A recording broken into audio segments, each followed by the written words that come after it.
Quatrième résumé, les convertisseurs. On va essayer de voir uniquement les convertisseurs numériques analogiques et analogiques numériques. Convertisseur numérique analogique, le CNA.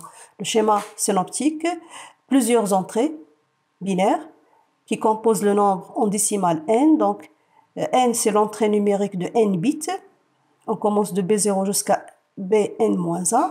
Et la sortie, ça peut être soit une tension, soit un courant. C'est la sortie analogique. Toujours, je peux relier les convertisseurs, on peut relier la sortie avec l'entrée par intermédiaire d'un coefficient K. Vs qui sera égal à K multiplié par N, ou bien le Is égal à K multiplié par N. Avec N, c'est la valeur décimale à convertir.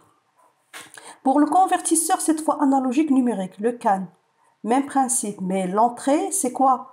L'entrée, c'est une valeur analogique, soit courant, soit tension. Et la sortie, cette fois, c'est un nombre numérique, n en décimale, composé par plusieurs bits en binaire. Et toujours la liaison entre l'entrée et la sortie par un coefficient constant, n sera égal à k multiplié par VE, ou bien n égale à k fois IE, avec le n toujours et la valeur décimale à convertir. La résolution analogique, petit r quantum, petit q, le pas de progression pour le CNA égale à k. C'est le coefficient k. Ce n'est que le coefficient k avec lequel on multiplie, puisque la résolution analogique, c'est la plus petite valeur analogique, c'est-à-dire Vs ou bien le Es qui correspond à n égale à 1. Je remplace le n par 1 et je retrouve la petite valeur. Pour le CAN, la résolution R, le quantum Q, c'est la largeur d'un palier. Ici, c'est le pas, ici, c'est la largeur d'un palier, escalier, égal à 1 sur K. C'est l'inverse ici. C'est tout à fait normal. La résolution analogique, c'est pour le VE. VE, je remplace par petit r ou bien petit q.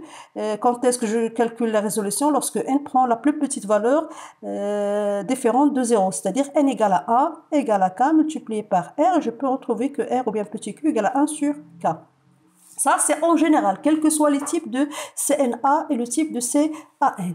La pleine échelle, c'est la valeur maximale à obtenir pour le CNA ou bien la valeur maximale à convertir pour le CAN. Donc, la valeur maximale ou bien la pleine échelle, PE, c'est la valeur maximale moins la valeur minimale. Souvent, on travaille avec la valeur minimale égale à 0, donc ça revient que la pleine échelle, c'est égal à VS max. Qu'on peut déduire à partir de la formule Vs max égale à K multiplié par N max. Et le N max, ce n'est que le nombre de bits ici, 2 à la puissance N moins 1. Je retranche le A puisqu'on commence le compte toujours à 0. Voilà, pour le courant, c'est pareil. Même principe ici pour la pleine échelle ici. La pleine échelle, ici, ça va concerner l'entrée analogique. C'est VE, ici, on parle de sortie, mais ici, on parle d'entrée. VE max moins VE min, c'est le VE min égal à 0, donc ça va donner VE max. Même principe, je reviens vers la formule. VE max, ou bien la pleine échelle que je peux calculer, égale à K multiplié par le N max. Et le N max, toujours, c'est 2 à la puissance N moins 1. La résolution en pourcent de la pleine échelle, c'est-à-dire la résolution va prendre combien en pourcent par rapport à la pleine échelle. C'est le pas de progression, c'est le quantum sur la pleine échelle et en pourcent. Donc, je peux, pour les deux cas, remplacer, travailler avec les deux formules. Qu'est-ce qu'on trouve? Ça donne 1 sur le n max en pourcent. Et le n max, c'est quoi? C'est 2 à la puissance n moins 1 en pourcent. On donne la valeur en pourcent, ça donne un pourcentage. Donc, je calcule par 100. La résolution numérique, c'est le nombre de bits. Par exemple, ici, on a 8 bits. La résolution numérique, ça va être le nombre de bits qui est égal à 8.